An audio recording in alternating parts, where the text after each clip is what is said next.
문을 엽니다.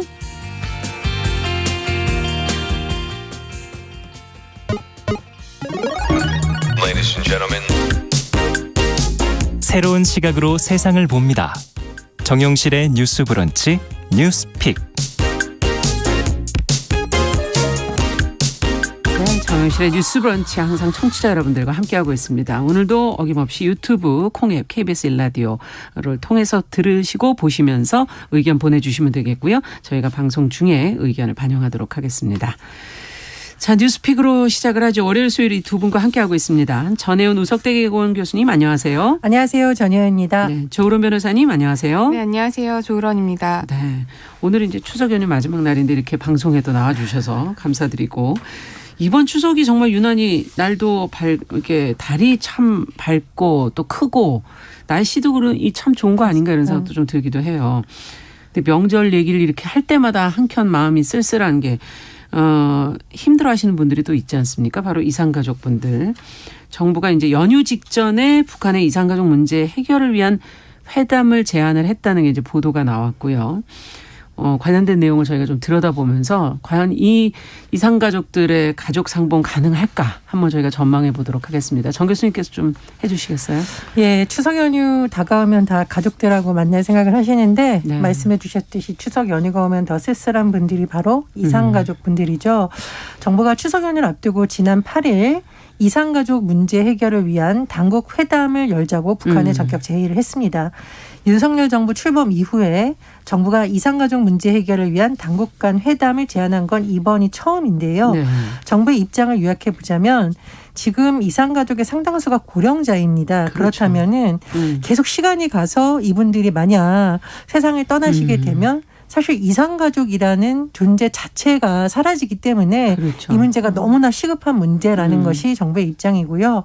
또 하나 권영세 통일부 장관의 발언을 통해서 종합을 해보면 과거에처럼 일회성 상봉, 그러니까 뭐 100명 이렇게 딱 만나는 이런 건 부족하니까 당장에 가능한 모든 방법을 활용해서 신속하고 근본적인 대책을 마련해 보자라는 제의입니다. 즉 남북이 만나서 뭐 생사 확인, 서신 교환, 수시 상봉 등 근원적인 해결책을 찾아보자라는 것으로 해석이 되는데요. 다만 통일부에서 남북 공동 연락 사무소를 통해서 권영세 통일부 장관 명의로 리선권 노동당 통일부 전선부장에게 통지문 발송을 시도를 했지만 북한에서 이것을 접수하지 않은 것으로 현재까지 전해지고 있습니다. 한마디로 이제 수신 거부니까 여기에 대해서 전혀 응하지 않겠다라는 의도인 것 아니냐 이런 해석이 나오고 있습니다. 네. 제가 앞부분에서 이산가족의 고령화 문제를 정말 더 이상 미룰 수 없는 심각한 문제라고 말씀을 드렸어요. 예. 전부터도 늘 얘기되었던 부분인데. 그렇습니다. 1985년 이산가족이 처음 상봉을 했고 2000년부터 2018년까지 남북의 4,800여 가족이 대면과 화상으로 만났습니다만 사실 이 숫자는 그렇게 많은 숫자가 아니고요. 이산가족 찾기 신청자 13만 3천 명 가운데 생존자가 32%입니다. 그럼 많이 돌아가셨군요. 그렇습니다. 10분 중에 한 7분 정도는 결국은 뜻을 이루지 못하고 세상을 떠나신 거고요. 지금 제가 말씀드린 숫자 중에 80대 이상이 3분의 2입니다. 고령화 문제가 굉장히 심각하기 때문에 인도적 차원에서라도 이 문제를 해결해야 된다는 주장은 높아지고 있습니다만 남북 간의 상황을 볼 때 과연 이것이 잘 추진될 수 있을지에 대해서는 전망이 엇갈리고 있습니다. 지금 접수가 되지 않았다 그러니까 북한의 반응이 이제 공식적으로 아직 나오지 않은 상태고 회담 성사 가능성을 두 분께서는 어떻게 보시는지 이걸 아마 이산가족분들께서 가장 궁금해하시는 부분이 아닐까 싶거든요. 조 변호사님께서는 어떻게 보세요? 네. 일단 가능성에 대해서는 조금 희박하다라고 볼 수 있을 것 같습니다. 일단 윤석열 대통령이 취임한 이후에 양국 관계가 뭔가 좀 더 발전되고 진전된다기보다는 조금 더 얼어붙은 모습을 많이 볼 수 있거든요. 특히 이제 북한의 모습을 보면 이런 것들을 조금 더 알 수가 있는데 그 윤 대통령 취임 전후로 굉장히 많은 미사일 시험을 강행을 했습니다.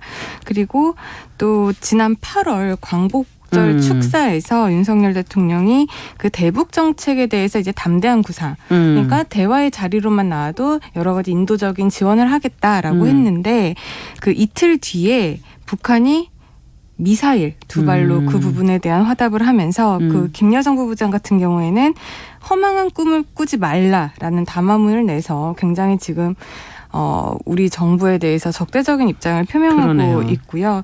또 최근에 북한에서 또 핵실험 관련해서 그 핵무기 사용 문턱을 조금 낮춘 법령을 좀 국내 개정을 법령을. 했습니다. 네. 그러니까 북한에서 핵무기를 사용할 수 있는 요건에 대해서 여러 가지를 규정을 이번에 새로 했는데 예. 굉장히 자신들에게 위협이 되는 순간에는 핵무기를 사용할 수 있다.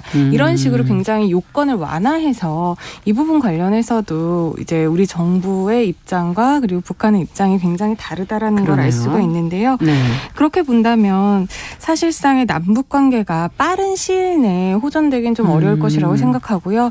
그에 덧붙여서 물론 지금 이산가족 상봉이라는 것은 이런 정치적인 문제를 배제하고서라도 그렇죠. 인도적인 차원에서 진행이 돼야 하는 것은 맞겠지만 북한의 일전에 여러 가지 모습을 볼 때 이런 정치적인 상황과 이런 인도적인 차원을 분리해서 생각을 한다기보다는 이걸 좀 묶어가지고 생각을 그렇죠. 하는 경향이 있기 때문에 이산가족 상봉을 위한 회담이 빠른 시일 내에 진전되는 거는 좀 어려울지 않을까 그런 생각이 많이 듭니다. 어떻게 보세요? 뭐 빠른 시일 내에 됐으면 얼마나 좋겠습니다만은 이 남북 문제라는 것은 우리 측이 제안하는 것도 중요하지만 북한이 여기에 응답을 해야 되는데 변호사님이 짚어주신 대로 최근에 북한이 우리 정부에 대해서 보인 자세를 봤을 때는 쉽게 응할 가능성이 그렇게 높아 보이지 않습니다. 김정은 총비서가 지난 7월에 정전협정 체결일 날 연설을 했는데 네. 굉장히 이 수위가 높았어요. 남한이 위험한 시도를 한다면 전멸할 것 이런 용어를 썼었고 예. 변호사님도 말씀해 주셨는데 김여정 부부장 담화가 지난달 나온 것 봐도 남한에 대해서 앞으로 또 무슨 요란한 구상을 해가지고 문을 두드릴지 모르겠지만 우리는 절대로 상대해주지 않을 것이라든 이런 강경한 입장이 계속 나왔기 때문에 네. 일단 남북 간에 뭔가 대화를 하려면 신뢰가 조성이 돼야 되는데 그렇죠. 아직까지는 그 부분이 안 됐다는 게 굉장히 아쉽습니다. 전 정부에서도 사실은 인도적인 측면 특히 뭐 코로나19 문제라든가 이런 걸로 제의를 했었고 현 정부에서도 정치적인 것과 별개로 인도주의적 부분에서의 또 추석 연휴를 앞두고 제안을 하고 있습니다만 중요한 것은 남북 간이 이런 대화를 하려면 어느 정도 신뢰가 구축이 돼야 되지 않을까 그런 생각이 듭니다. 어쨌든 추석 연휴를 근데 너무 코앞에 두고 지금 이제 내놓은 제안 좋은 반응들도 있지만 또 이게 추석 민심을 겨냥한 것 아니냐 하는 그런 의구심도 있는데요. 이 부분은 어떻게 보십니까? 두 분께서는. 네, 그런 의구심이 생길 수밖에 없는 타이밍이었다고 생각을 합니다. 사실상 이게 정부가 바뀌고 나서 정권이 바뀌고 나서 예. 이런 남북 관계 그리고 이산가족 문제에 먼저 이런 것들을 제의했으면은 이게 어느 정도 좀 국민들로 하여금 신뢰성이 쌓일 수 있는 계기가 되었겠지만 이게 너무 추석이라는 연휴 코앞에서 네. 이런 정책을 제안을 하니까. 하다 보니까 이제 예. 국민들 입장에서는 이제 추석이니까 이게 뭔가 민심을 잡기 위해서 추석 동안에 그런 소위 뭐 밥상 민심, 그렇죠. 뭐 추석 민심이라고 하는데 그런 거를 잡기 위해서 하는 것이 아니냐라는 그런 의심이 생기지 않을 수가 없을 것 같고요. 네. 또한 이 부분 관련해서 뭐 물밑으로라도 뭔가 구체적인 남북에서의 어떤 대화가 오갔거나 이런 여러 가지 부분들이 있었으면 또 모르겠습니다만 지금 언론 보도에 알려진 것은 사실상 이런 제안을 했다라는 정도이기 예. 때문에 그런 부분에 대한 조금 더 적극적인 노력이 있어야 이제 국민들이 이 부분에 대해서 신뢰감을 많이 쌓지 않을까 생각을 합니다. 시기적인 것도 있고 또 그 사이에 어떤 행동적으로도 또 물밑으로 어떤 노력을 했느냐 이런 부분도 보고 있다라는 말씀이시고요. 어떻게 보세요, 정 교수님께서? 예, 이산가족 상봉에 대해서 반대할 국민은 없다고 봅니다. 그렇죠. 굉장히 좋은 명분은 뭐 갖춰졌는데 네. 문제는 이 명분이 대다수 국민들로부터 정부가 정말 노력하고 있구나라고 받아들여지려면 그동안 정부가 그런 노력을 좀 꾸준히 했어야 되지 않나 싶어요. 말씀해 주셨듯이 통일부에서 좀 약간 느닷없이 추석 앞두고 나눈 느낌이 있기 때문에 네. 과연 북한이 여기에 응답할 것이라고 예상을 하고 이런 메시지를 내는지 좀 아쉬운 측면이 있고요. 네. 또 언론 보도를 보면 내년도 예산을 분석해 봤더니 예. 이산가족 교류 지원 사업 예산이 오히려 올해보다 10% 깎였다고 합니다. 그러면 이렇게 관련 예산부터 깎아놨는데 이런 메시지 낸 것은 부분 좀 상충하는 부분이 있잖아요. 그러네요. 그래서 일부 언론에서는 이걸 너무 이벤트로 정책으로 활용하는 거 아니냐라고 비판적인 부분도 있는 것 같습니다.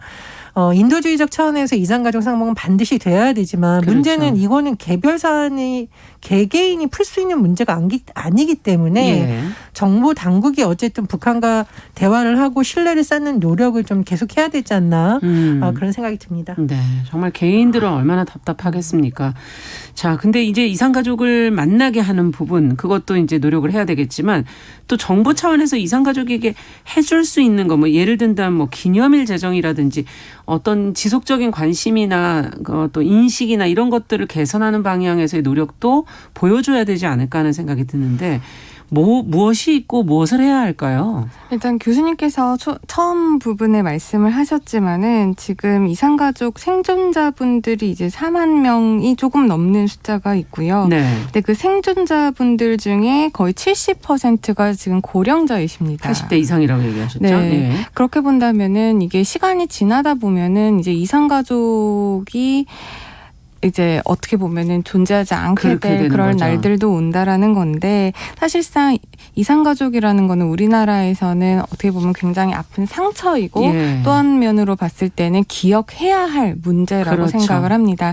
그렇게 본다면 사실상 이 부분 관련해서 법률이라든지 이런 제도적인 것들을 조금 완비를 해서 기념일 지정이라든지 이런 것들을 우리가 생각을 해볼 수가 있을 제도적으로는 텐데요. 어떻게 되나요? 법제도적으로는? 사실 그 기념일을 제정하는 것도 이제 법률로서 이제 진행이 돼야 됩니다. 그러다 보니까 이제 2013년 19대 국회에서 이제 처음 발의를 했었다고 해요. 예. 관련한 법률을.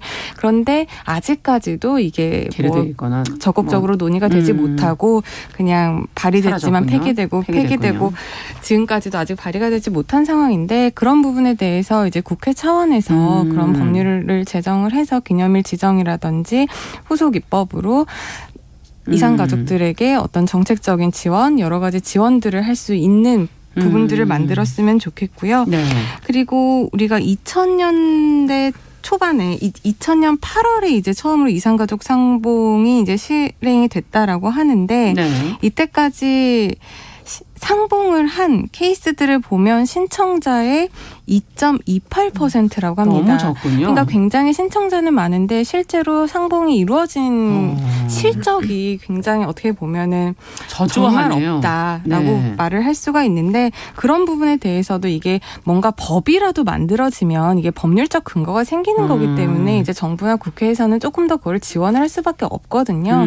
그렇기 때문에 이 부분에 대해서 우리가 이렇게 뭐 연휴 아니면 어떤 특정한 뭐 기념일에만 우리가 이런 문제를 논의할 것이 아니라 조금 이번 기회에 조금 더 적극적으로 사회적인 합의 내지는 논의가 이루어졌으면 하는 바람입니다. 네, 상봉 실적을 또 지적해 주시니까 참 갑갑한 그런 마음이 드네요. 정 교수님께서는 어떻게 보십니까? 네, 정부에서 지금 어쨌든 대북 관련 정책의 기조가 예전 정부보다는 강경 정책으로 갔다라는 것이 대체적 분석이잖아요. 예. 그건 뭐 정권에 따라서 달라질 수 있는데 문제는 북한에서 변호사님도 참 잘 짚어주셨는데 이걸 인권 문제랑 분리해서 우리가 응하겠다가 아니라 같이 묶어서 하는 경향성이 계속 보였었기 때문에 그렇죠. 이건 정부에서 정말 판단을 잘 해서 어느 쪽에 방점을 두고 뭘 우선 정책으로 나서 풀어가는지에 대한 깊은 고민이 필요하다고 보고요. 예전에도 이제 감염병 문제라든가 홍수 문제 같은 경우에도 남북의 공동협력 가능성이 계속 제기된 바 있고요. 그렇죠. 그리고 희귀 어종이라든가 이런 네. 부분에서 한다라고 했는데 지금 정부의 기조가 워낙 강경하다 보니 이런 부분에서의 어떤 민간의 교류라든가 연구단체들도 굉장히 좀 위축되고 정부 눈치를 본다라는 일부 지적도 있습니다. 그래서 정부에서 어느 선까지 북한의 강경한 걸 취하더라도 네. 더 이상 미룰 수 없는 문제에 대해서는 창구의 문을 열어야 되고 그렇죠. 대화의 소통의 채널을 마련하지 않으면 이 문제는 해결되지 않는다. 그래서 그런 부분에서 좀 깊은 고민이 필요하다고 봅니다. 네. 자, 앞으로도 또 이산가족 문제는 계속 관심을 좀 가져야 되는 부분이어서 저희도 이번에 이 언급이 어떻게 매듭지어지는지도 또 끝까지 또 지켜보도록 하겠습니다. 자, 두 번째 뉴스로 또 가보도록 하죠. 민주당이 지금 윤석열 대통령의 부인인 김건희 여사에 대한 특별법을 최근 지금 발의를 했는데요. 특검 필요성에 대한 여론조사 결과가 얼마 전에 보도가 됐어요. 관련된 내용이 지금 어떤 내용인지 조 변호사님께서 좀 정리를 한번 해주시겠습니까? 네, 이 제가 지금 말씀드릴 여론조사는 MBC가 이제 코리아 리서치에 의뢰해서 지난 7일과 8일 전국 만 18세 이상 남녀 1,002명을 대상으로 가상전화, 휴대전화 면접 방식으로 조사한 결과이고요. 자세한 질문 내용은 중앙선거 여론조사 심의위원회 홈페이지를 참조하시면 됩니다. 예. 일단 김건희 여사 특검이 필요하다라는 여론이 지금 과반 이상이라는 여론조사가 나왔습니다. 응답자의 62.7%가 김건희 여사 특검에 대해서 이제 필요하다라고 답을 했고요. 네. 필요하지 않다라는 응답은 32.4%에 불과했습니다. 김 여사에 대한 최근 경찰 무혐의 처분이 잇따라 내려오면서 이제 이 부분이 불공정하다라는 응답이 64.7%였고요. 네. 공정한 수사의 결과다라는 답변이 24.2%로 나타났습니다. 그리고 도이치모터스 주가 조작과 그리고 허위 경력 의혹 관련한 특검에 대한 필요성도 아까 처음에 말씀드렸다시피 62.7%가 이제 필요하다. 그리고 불필요하다라는 답변이 32.4%로 이제 어쨌든 간에 이제 특검이 필요하다는 입장이 네. 과반을 훨씬 넘은 상황으로 상황이네요. 보이고요. 네. 이 김 여사 특검에 대해서 이제 고령층을 제외한 나머지 연령대에서는 대부분이 찬성률이 높은 특성을 보였다라고 합니다.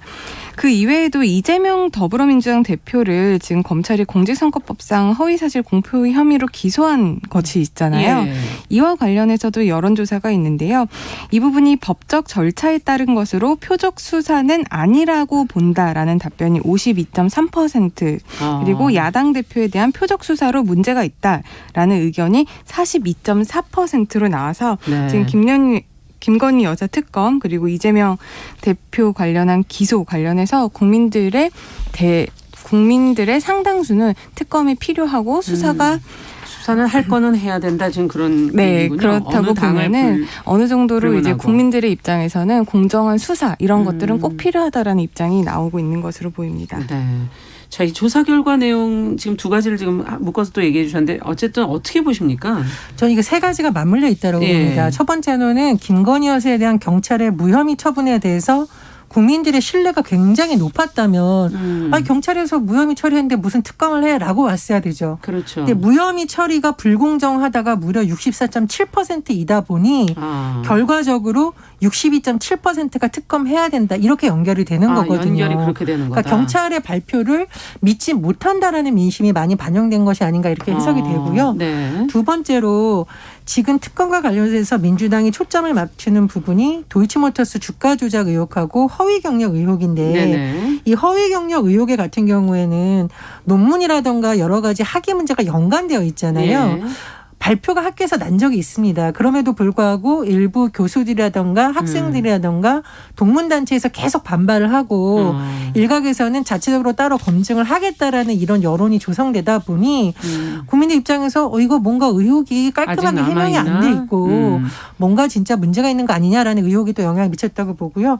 마지막으로 세 번째인데 최근에 언론 보도 나온 거 보면 오히려 도이치모터스 주가 조작 의혹과 관련해서 의혹이 또 불거지는 분위기가 있습니다. 물론 대통령실에서는 이 김 여사가 직접 주식 매수 지시했다 이런 의혹에 대해서 오히려 허위 보도라고 반박을 하고 있습니다만 네. 최근에 여러 가지 녹취록 보도라든가 이런 것을 나오면서 이 부분도 그냥 특검에서 깔끔하게 밝히자. 저는 이게 민심이라고 봐요. 뭐 민심이 아직까지 어떤 쪽으로 더 무게가 기울었다기보다는 한 특검해서 명명백백하게 밝혀라 이렇게 더 맞다고 보고요. 또 하나 이런 여론에 영향을 미친 거는 그 김 여사 그 지방 관련해서 양평 개발 특혜 의혹이 있었습니다. 근데 예전에 나왔던 얘기죠. 그 수사를 담당한 경찰관이 대통령 취임식에 초청받았다라고 언론 보도가 최근에 나왔는데 이 경찰 측의 해명을 들어보면 땡땡 상을 받아서 초청된 거라고 하거든요. 네. 근데 이 땡땡 상을 받은 사람 중에 모두가 초청받은 게 아니고 이 경찰관만 초청을 받았어요. 또 한 분은 이제 다른 경로로 초청을 받아서 좀 문제가 있는 거 아니냐라고 논란이 되고 있고 또 권오수 전 도이치모터스 회장 가족도 네네. 대통령 취임식에 초청받은 것으로 나타난 거. 그러니까 이런 게 복합적으로 얽혀서 국민들 입장에서는 특검을 의혹이. 해서 마무리를 제대로 지어라 이렇게 요구하는 것으로 보입니다. 조 변호사님께서는 어떻게 보십니까? 저는 지금 사실 김건희 여사 관련한 특검에 대해서는 이게 소모적인 정쟁이다라고 지금 국민의힘 측에서는 주장하고 있죠. 네. 야당에 대해서 반발을 하고 있고 또 이재명 대표의 기소 문제 관련해서는 이게 정치 탄압이다라고 지금 야당에서 주장을 하고 있잖아요. 그런데 사실 이게 모두 다 국민의 눈높이에서 봤을 때는 공정과 상식 그리고 법과 원칙에 따라서 해야 된다라는 그런 국민들의 의견을 이번 설문조사가 반영을 많이 한 것이라고 봅니다. 네. 사실 뭐 김건희 여사의 특검이든 이재명 대표의 그런 지금 현재 받고 있는 의혹의 문제이건 국민들 입장에서는 이게 좀 밝혀졌으면 좋겠다. 이게 뭔가 수사 과정 그리고 여러 가지 조사 과정에 있어서 국민들이 봤을 때는 이게 공정이라든지 상식, 법과 원칙 이런 것들이 지금 부합하지 않고 있다라는 것이 사실 굉장히 이번에 한 번 문제가 되고 있는 것이 아니라 대선 그리고 그 이전부터 계속 문제가 된 불거져 거죠. 왔었는데 네. 한 번도 이것과 관련해서 명확하게 해명을 한다거나 밝혀진 것들이 없기 때문에 계속 이게 문제가 되고 있다라고 생각을 하거든요. 그렇기 때문에 이 부분 관련해서는 뭐 여야 간의 논쟁이라기보다는 국민들이 납득할 만한 수사 결과 그리고 납득할 만한 해명이 있어야만 이 부분이 더 이상 그렇죠. 문제가 되지 않을까 싶습니다. 예전과는 국민들도 많이 달라졌다 이런 생각도 분명히 들고요. 어쨌든 국민의힘에서는 좀 대다수가 민주당 특검 주장에 지금 반대하고 있고 민주당이 또 특별검사 후보자를 단독 추천하도록 한 법안 내용만 봐도 이게 과연 처리가 되겠는가 하는 그런 생각도 들기도 하고 어떻게 보십니까? 이 부분은 어떻게 조율해야 될까요? 양쪽을. 지금 국회 법사위원장이 국민의힘의 김도읍 의원이거든요. 그렇죠. 그리고 국민의힘은 아마 이 부분을 국회에서 결사적으로 막으려고 할 거기 때문에 뭐 쉽게 특검법이 통과될 거다 그렇게 생각하지는 않습니다. 대부분의 분석이 그렇게 나오는데 다만 중요한 것은 이것이 대통령의 국정 지지율이나 국정 운영에 있어서 상당 부분 악영향이 될 수 있는 한 요인이 될 수 있다라는 거죠. 그렇죠. 지금 오늘 우리가 언급한 여론조사 결과만 해도 60%가 넘게 나왔다는 것은 보수 진보의 문제로 국민들이 이걸 보는 게 아니라 말 그대로 공정과 네. 상식 순에서 국민들 누구나 다 믿을 수 있는 말을 수사 결과를 내놔야 된다라는 거거든요. 그 부분에 있어서 계속 여론전을 민주당은 하지 않을까 이런 생각이 들고요.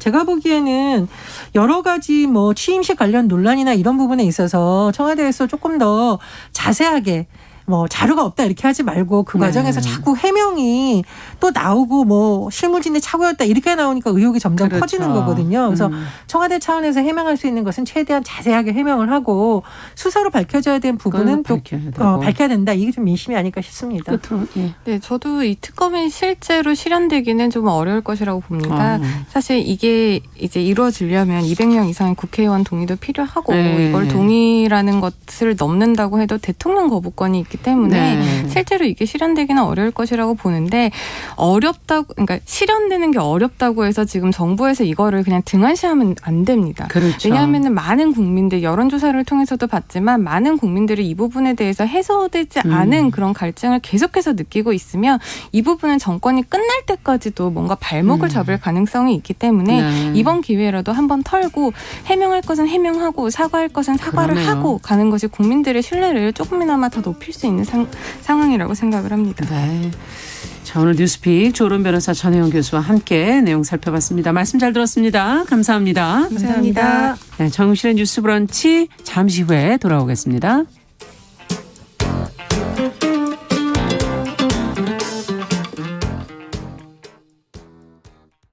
지금 시각은 11시 30분입니다.